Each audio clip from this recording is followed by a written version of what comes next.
3 hari kemudian, Vira sedang duduk di ruang TV sendirian. Tiara sedang bermain ayunan bersama neneknya di belakang. Sabar, kamu adalah istri sahnya Leo. Kamu yang terdaftar di negara, bukan dia. Kamu lebih berhak segalanya. Mumpung suamimu masih belum dikuasai wanita jahat itu sepenuhnya, kamu mintalah banyak hal padanya untuk jaga-jaga jikalau suamimu bertindak tak adil nantinya. Ujar Arman saat menemui Vira beberapa hari yang lalu. Vira teringat perkataan sahabatnya itu. Baiklah, aku akan berusaha tegar. Benar, kata Arman. Menghela nafasnya dalam. Kak Vira, sapa seseorang yang tidak asing terdengar suaranya. Kapan datang Dik? Maaf gak tahu. Vira tersenyum kepada adik iparnya itu. Baru sampai Kak, tersenyum. Mana Dini? Vira celingukan. Di depan sama ibu. Jawab Dika. Apa suami kakak berulah lagi? Tidak suka mengingat Leo yang selalu menyakiti kakak iparnya. Vira berusaha menegarkan diri. Hening. Dia menikahi selingkuhannya. Lirih, berusaha keras menahan air mata agar tidak tumpah. Melihat kesedihan dari kakak iparnya, Dika mengepalkan tangannya kuat. Kak, terdengar suara Andini, adiknya menyapa. Din, sini. Menatap adiknya sendu. Andini berjalan cepat menghampiri kakaknya itu. Mereka berpelukan. Tangis yang tadinya ditahan agar tidak tumpah, akhirnya pecah juga. Pertahanan Vira runtuh. Dia terisak dalam pelukan adiknya. Pria itu tak bisa dibiarkan. Geram Andini. Sudahlah Din, biar Tuhan yang membalas mereka. Vira berkata dengan suara bergetar. Kakak terlalu naif. Jengkel pada kakaknya akhirnya. Sebaiknya kakak pulang, jangan biarkan mereka bahagia di atas penderitaanmu. Dika menatap iba kakak iparnya. Berpikir sejenak. Benar apa yang dikatakan adik iparnya, mereka akan tambah bahagia dengan ketidakhadiran dirinya. Setelah mengobrol dengan adik dan adik iparnya, Vira memutuskan untuk pulang. Mama, Ayah, Andini dan Dika mengantarkan kepulangannya. Rumah Leo, ayo. Vira melihat mobil suaminya terparkir di halaman. Berarti dia sudah pulang. Vira memang memiliki kunci serepnya. Ceklek, pintu terbuka, menampakkan hal mengejutkan di sana. Di atas sofa tampak Leo sedang bermesraan dengan Salma, berciuman dengan penuh gairah. Dengan pakaian Salma yang sudah terbuka sebagian, dan Leo sudah bertelanjang dada. Leo, suara itu bukan dari Vira, melainkan Andini, adik iparnya. Leo terjengkit kaget. Dengan kikuk dia berdiri, wajahnya memucat. Plak, plak, plak. Bertubi-tubi Andini menamparkan Salma. Buk, buk. Sedangkan Dika memukuli Leo.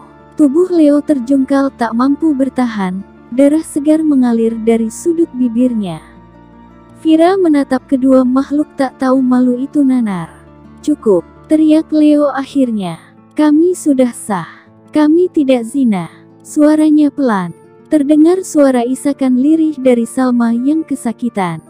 Vira, maaf, tapi kami sudah sah. Leo menatap Vira dengan sendu. Vira tersenyum getir. Iya, aku tahu. Suaranya bergetar, berusaha menahan sakit di dadanya. Kamu keterlaluan, Le. Ceraikan saja anakku. Suara mama terdengar marah. Ma. Vira menatap mamanya lembut. Duduklah, biar ku siapkan makan siang untuk kalian. Vira menarik tangan mamanya lembut dan melirik adik serta adik iparnya. Membawanya ke ruang nonton TV. Dika dan Andini mengekori. Tiara ada dalam gendongan mamanya Vira. Mereka melangkahkan kakinya tanpa melirik dua makhluk brengsek itu. Vira berkutat di dapur dengan derai air mata. Vir, suara lembut suaminya menyapa. Vira menoleh dengan enggan. Duduklah di depan bersama keluargaku. Ada yang ingin aku bicarakan. Menatap suaminya tajam. Leo memeluk istrinya dengan erat. Maaf, katanya. Mas Leo. Suara tidak suka Salma menggema di dapur. Dengan cepat Leo mengurai pelukannya. menoleh ke sumber suara Salma di ambang pintu dapur.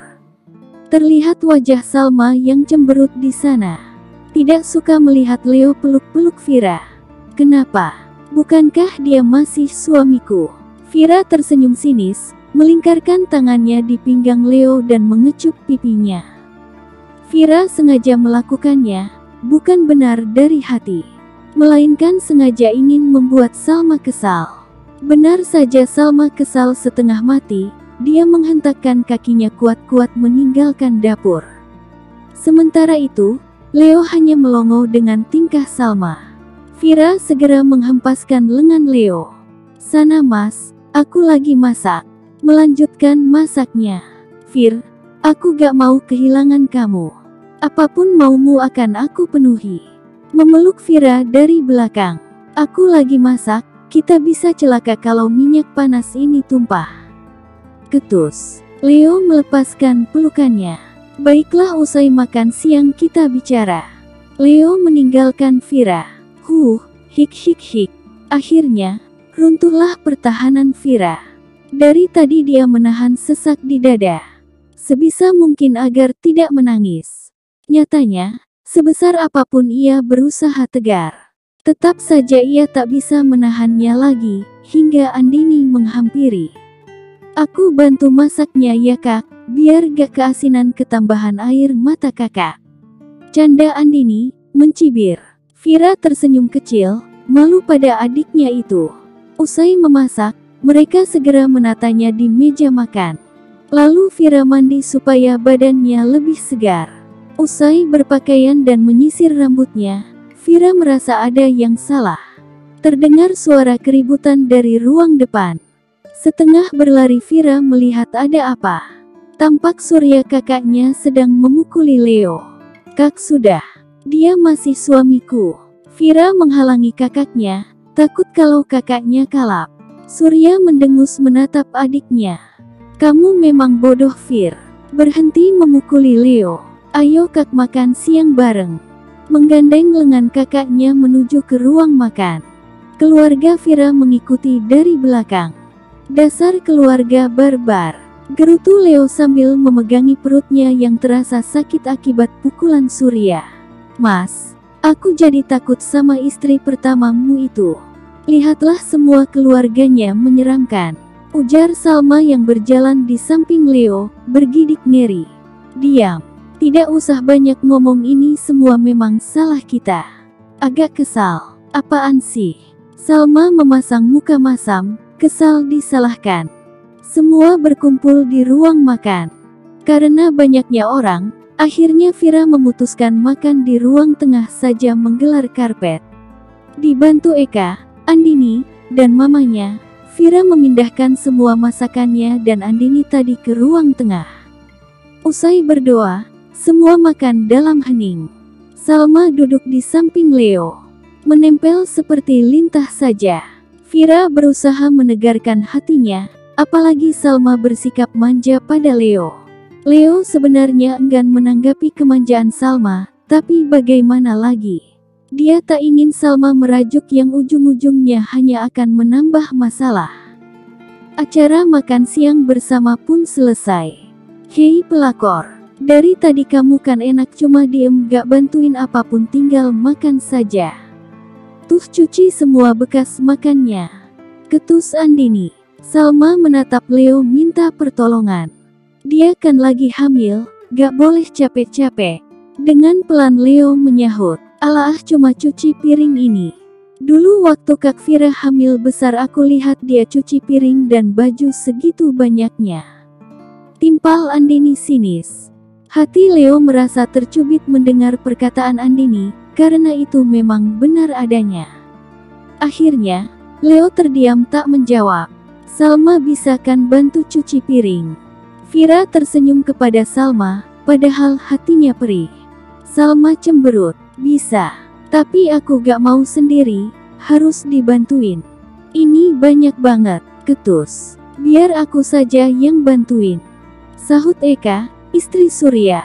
Dia tak mau Vira yang mengerjakannya. Apalagi berdua bareng Salma. Akhirnya, Salma dan Eka membereskan semuanya. Di ruang tamu. Pekerjaanmu kan udah bagus sekarang, bisa kali sewa ART. Surya tertawa sinis tanpa suara menatap Leo. Iya, saya akan sewa ART. Leo menyanggupinya. Aku mau bicara sama kamu Mas, ini penting. Ujar Vira saat Salma dan Eka sudah bergabung. Aku sebagai istri sahmu dan istri pertamamu tak mau tinggal seatap dengannya. Melirik Salma tajam dengan ekor matanya. Aku juga gak mau. Ketus Salma. Nak Leo, sebaiknya kamu membelikan atau menyewa rumah baru untuk salah satu istrimu itu. Supaya hati dari salah satu di antara mereka tidak terlalu sakit. Ujar ayah Vira bijak. Iya ayah, saya sudah memikirkan itu. Saya akan membelikan rumah baru untuk Salma atau Vira. Leo menundukkan wajahnya. Aku mau tetap di sini, aku udah nyaman dengan lingkungannya. Vira menyahut. Leo mengangguk. Baiklah. Wow, bagus itu. Aku akan minta dibelikan rumah mewah di perkomplekan. Lihat saja nanti kamu akan kehilangan suamimu sepenuhnya. Salma tertawa dalam hati. 1 bulan kemudian, tak terasa sudah lewat 1 bulan sejak perbincangan di rumah Vira waktu itu. Kini Leo tengah berada di sebuah rumah berlantai 2 yang dia belikan untuk Salma. Rumah yang cukup mewah di sebuah perkomplekan elit. Rumah yang Leo belikan untuk Salma. Berbanding terbalik dengan Vira yang hanya tinggal di rumah sederhana berlantai 1. Mas mau kemana? Salma menahan langkah kaki Leo. Hari ini hari apa? Leo menatap Salma jengkel. Sabtu. Jawab Salma cemberut. Itu artinya apa? Tanya Leo kembali. Giliran kamu di rumah dia. Jawab Salma ketus. Iya itu tahu. Sudah aku mau pergi. Leo menghempaskan tangan Salma jengkel. Mas aku lagi hamil, dia enggak. Kali ini saja bersamaku ya, iya. Matanya berkaca-kaca, cuma akting. Leo mengesah bingung. Kamu udah 4 hari Sal. Aku di rumah Vira cuma 3 hari. Leo berkata lembut mengusap bahunya pelan, menenangkan. Pokoknya 1 hari lagi tambah untukku. Atau, Salma menatap tajam Leo. Atau apa? Leo mulai kesal, dia balas menatap Salma tajam. Atau aku gugurkan saja kandungan ini Mas. Teriaknya lantang, mengancam. Dasar gila kamu Sal. Dulu aja sebelum kita nikah kamu gak mau gugurkan anakmu. Dan sekarang kamu mengancamku dengan anak itu. Leo menjambaki rambutnya frustasi. Salma tersenyum, melingkarkan lengannya di pinggang Leo. Dia tahu pria ini kadang pelin-pelan dan mudah dipengaruhi. Makanya sayang, di sini ya hari ini please, mulai menciumi pipi dan tengkuk suaminya. Leo meremang. Kali ini saja. Lembut suara Leo diiringi deru nafas yang memburu. Dia tergoda. Baiklah, Salma berbisik. Aku gak janji loh Mas untuk kedepannya. Tersenyum dalam hati. Mereka berjalan beriringan masuk kamar. Aku kabarin dulu Vira. Ujar Leo saat sudah duduk di atas tempat tidur. Salma menyerahkan ponsel Leo. Tut. 2 kali panggilan. Akhirnya Vira menerima panggilan itu. Assalamualaikum, Mas Leo masih di rumah Salma? Tanya Vira biasa saja. Iya, sayang. Maaf Mas ke rumah kamunya besok ya. Salma kurang enak badan bawaan hamil muda. Bohong Leo. Pakai alasan lain gumam Salma pelan menahan kesal. Gak apa Mas, tapi kita udah janji mau ajak Ara jalan-jalan. Kebetulan ada Arman mampir, boleh Arman saja yang mengantar. Suara Vira terdengar ceria. Sayup-sayup terdengar suara Arman oleh Leo. Ara pergi jalan-jalannya sama Om Arman dan Mama mau gak? Mau, sahut Tiara heboh. Leo meremas ponselnya, kesal. Aku pulang sekarang. Tunggu jangan pergi sama dia. Tut, Leo menutup panggilan suaranya. Dengan cepat Leo berdiri, hendak pergi. Mau kemana Maas? Salma membuat suaranya dimanja-manjakan. Pulang ke rumah Vira. Tanpa menoleh lagi dia melangkah cepat.